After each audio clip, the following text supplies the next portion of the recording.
ज्ञानम ज्ञेयम परिज्ञाता त्रिविधा कर्म चोदना करणम कर्म कर्तेति त्रिविधा कर्म संग्रह। पदच्छेद।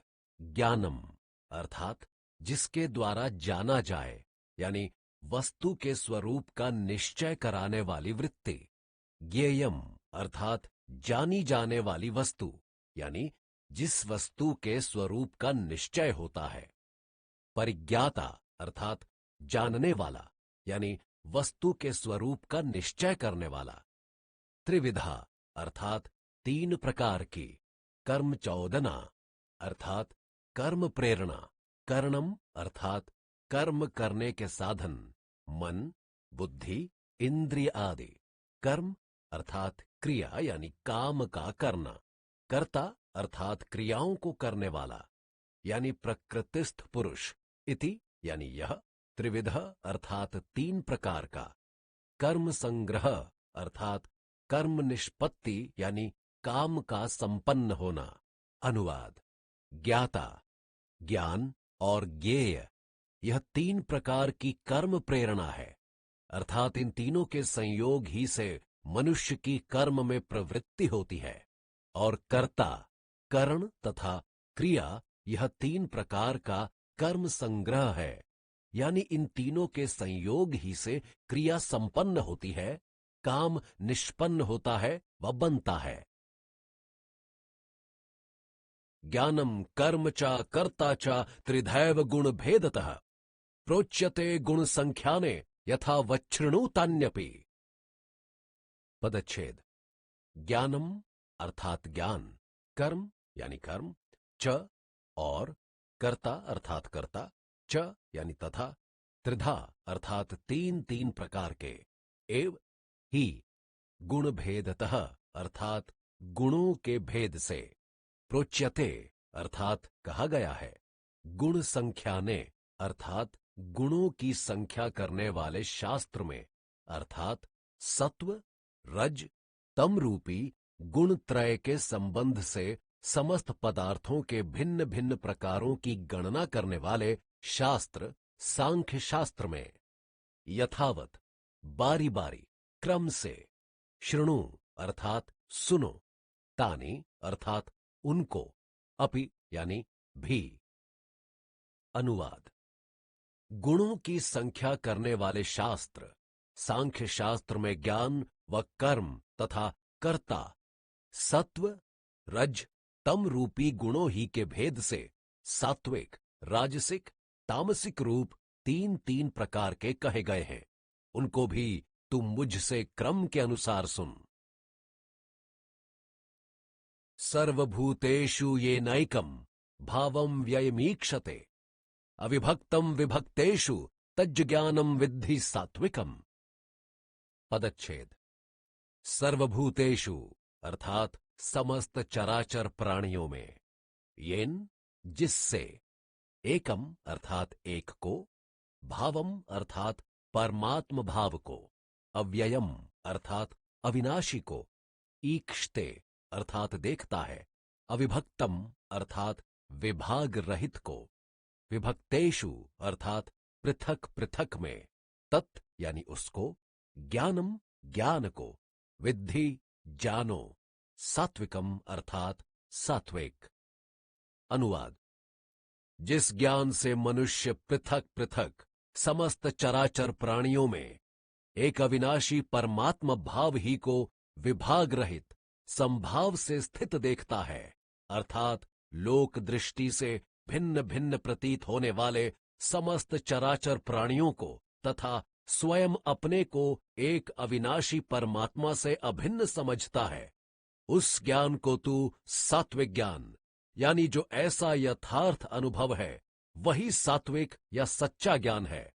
इससे अन्य सभी सांसारिक ज्ञान नाम मात्र के ही ज्ञान हैं, वास्तविक नहीं।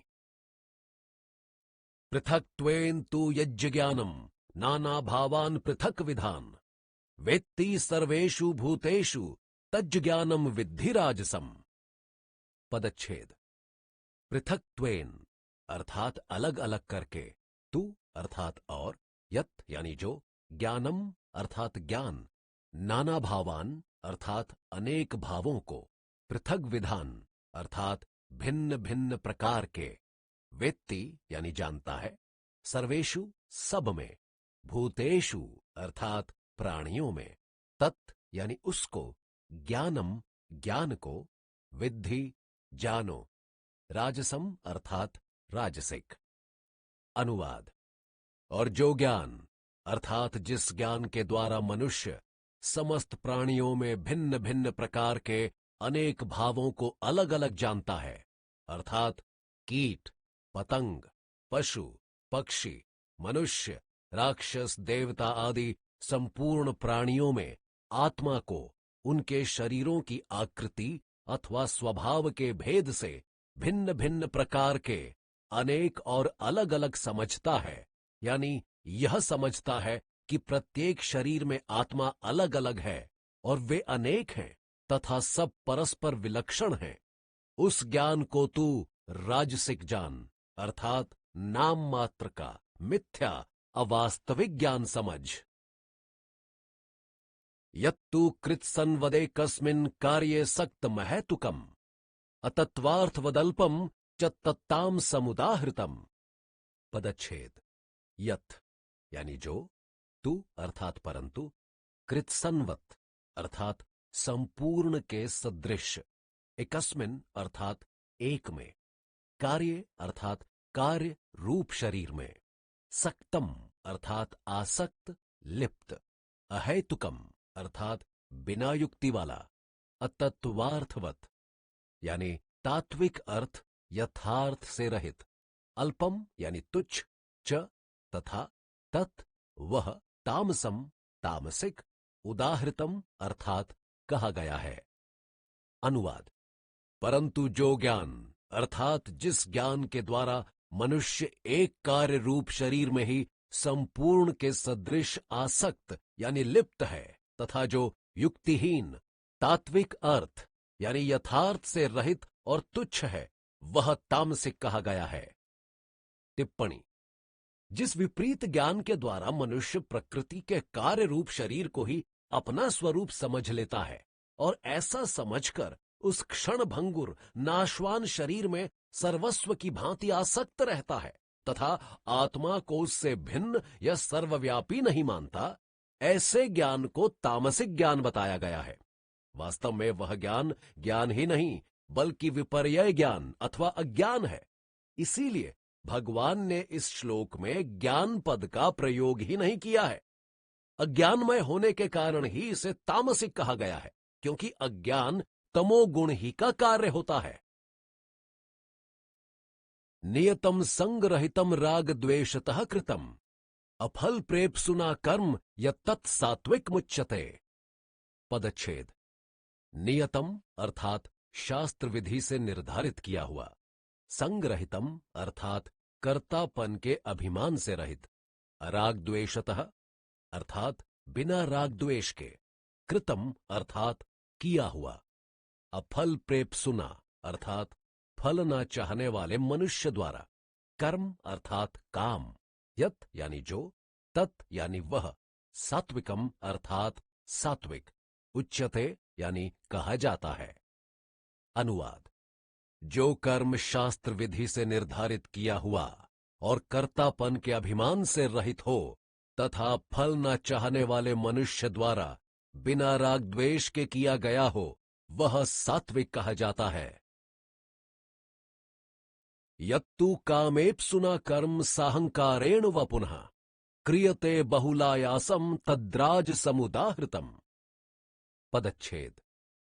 यत् अर्थात जो, तू अर्थात और, कामेप्सुना अर्थात भोगों को चाहने वाले मनुष्य से, कर्म यानी काम, साहंकारेण अर्थात अहंकार युक्त मनुष्य द्वारा, व यानी या, पुनः तथा, क्रियते किया जाता है, बहुलायासम अर्थात बहुत परिश्रम से युक्त, तत् यानी वह, राजसम अर्थात राजसिक, उदाहृतम अर्थात कहा गया है। अनुवाद।